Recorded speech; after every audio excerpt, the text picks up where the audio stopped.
ఒకవేళ రాళ్లు పట్టుకొచ్చిన వారి పాపాలు రాశాడేమో మనకు తెలియదు. ఆయన ఏం మాట్లాడట్లేదు, నేల మీద ఏదో రాయిచుండెను అని బైబిల్లో ఉంది.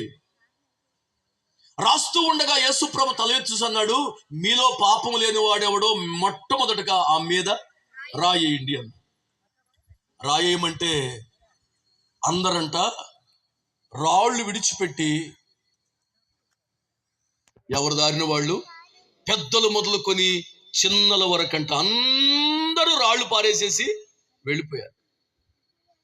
విచిత్రం ఏంటంటే పాపం చేస్తుండగా పట్టుకున్నారు, మరి ఒక్కదాన్నే పట్టుకున్నారు, మరి ఆడిని ఏం చేశారు? సేపట్లో చచ్చిపోవాలామా?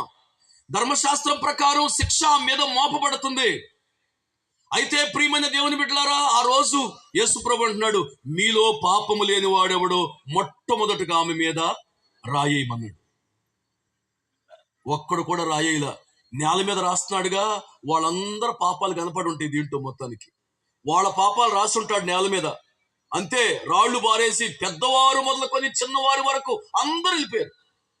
ఇంటికి వెళ్ళగానే అలా ఆవిడ అడుగుంటుంది, ఏంటే వచ్చేసారేంటి, ఏంటియా వచ్చేసేవేంటయ్యా, ఏమండి? ఆ పాట వచ్చా మీకు? పాడగలరా? ఒక వచ్చిన పాడదామా? అయ్యగారికి వచ్చాం.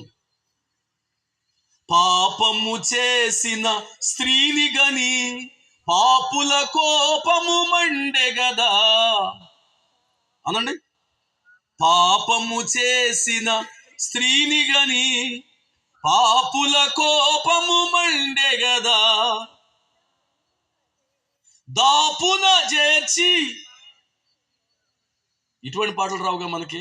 నేను ఉండాలి అని అయ్యా, నేను